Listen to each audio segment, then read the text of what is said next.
안녕하세요. 글로벌TV 신랑학교입니다. 오늘은 베트남 신부들이 어떻게 소개가 이루어지는지 소개해보도록 하겠습니다.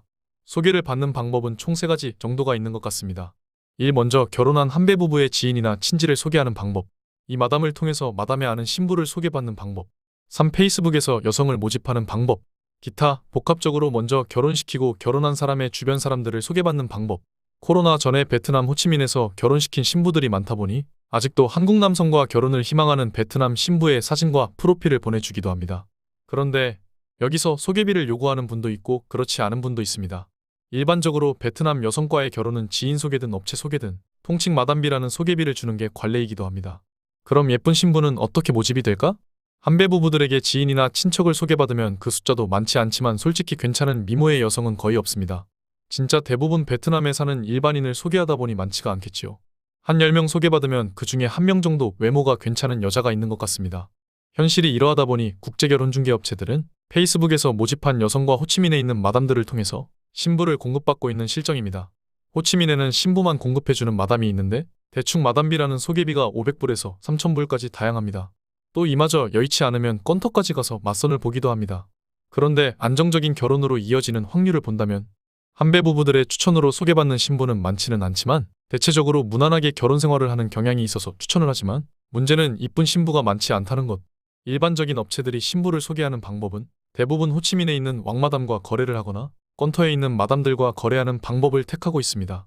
호치민 마담들도 신부만 소개하는 마담이 있고 맞선부터 신부 입구까지 전 과정을 진행하는 기업형으로 운영하는 마담이 있기도 합니다. 대부분의 업체들이 한국인 에이전시들 즉 브로커와 거래를 하고 마담비를 지불하고 맞선부터 신부 입구까지 관리하는 회사도 있지만 영세한 한국인 에이전시는 전 과정을 베트남 업체에 위탁을 하기도 합니다.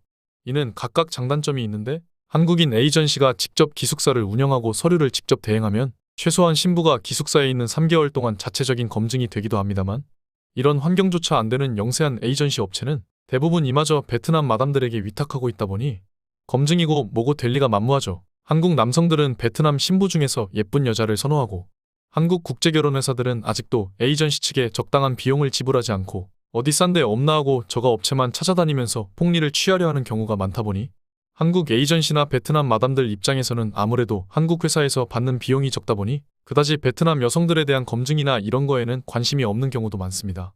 그러다 보니 한국에 와서 신부가 도망갔네 어쩌네 하는 이야기가 여기서 나오는 것입니다. 그럼 예쁜 신부는 어떻게 모집이 될까? 예쁜 여자는 베트남에서도 어느 정도 대접을 받는 경우가 많습니다. 그게 사회적이든 베트남 남성에게든 어느 정도 존중을 받는 경향이 있습니다. 이런 신부들이 베트남 마담을 통해서 소개를 받더라도 마담에 영세하게 운영하는 위탁시설에서 살게 되면 한국 남성과 결혼을 생각하고 왔지만 여기에서부터 괴리감이 생기다 보니 정당한 대우를 요구하다가 파혼으로 이르는 경우가 많습니다.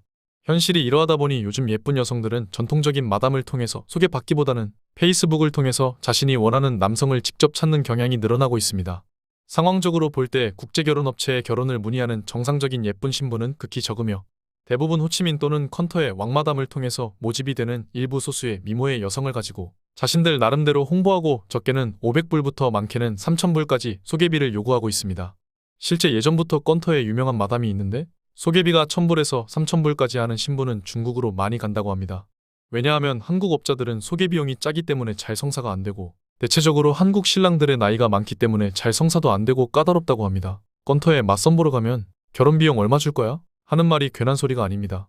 베트남 서남부 지역에서는 이런 지참금에 대한 문화와 인식이 팽배해 있기 때문에 아직도 예쁜 신부는 돈 주고 사오는 매매혼이라는 시각이 없다고는 볼 수 없는 것입니다. 왜 한국에서도 이런 말 하잖아요.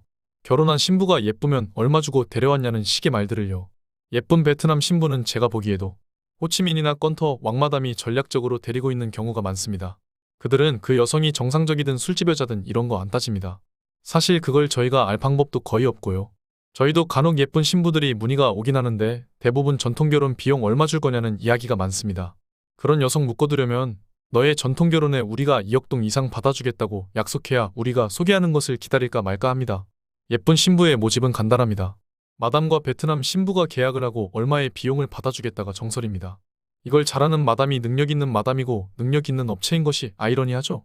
업체들이 한국인들에게 홍보할 때 진정성 있는 여자, 검증이 된 여자 이런 식으로 홍보하죠. 한국 남성들 대부분이 예쁜 여자가 우선이고 진정성 있고 잘 배운 괜찮은 여자가 있어도 예쁘지 않으면 쳐다도 보지 않는 것이 현실이다 보니 마담이나 업체들이 경쟁적으로 전통결혼 비용을 2억 동 주겠다, 3억 동 주겠다 하면서 한국 신랑들에게 그 비용을 전가하는 게 현실이라는 것입니다. 업체와 마담이 예쁜 베트남 신부에게 약속한 것들이 이행되지 않으면 파혼으로 이어지는 경향이 있는데 대부분 신랑들에게 이런 사실을 제대로 고지하지 않았기 때문에 신랑 입장에서는 신부가 과도한 요구를 한다고 오해를 하거나 다투거나 하면서 정상적인 결혼과는 멀어지고 신뢰가 깨지면서 파혼이 되는 겁니다. 한마디로 결혼시키려고 공사 엄청 쳐놓고 결혼하고 나면 나 몰라라 하니까 결국 남의 배만 불려주고 신랑과 신부만 바보 되는 상황도 많다는 것입니다. 예쁜 베트남 신부 선호하는 것은 알지만 베트남 남성과 결혼해도 2억 동 정도 받는 현실에서 한국 신랑이 무슨 프리미엄이 그리 많다고 1억 동 준다면 콧방귀나 끼겠습니까? 이제 한국 남성들도 현실을 알아야 합니다. 그래서 처음 소개받을 때가 매우 중요한 것인데 이런 부분은 어느 업체도 이야기 않길래 옆에서 지켜보다 답답하길래 해드리는 말입니다. 오늘 이야기는 여기까지입니다. 감사합니다.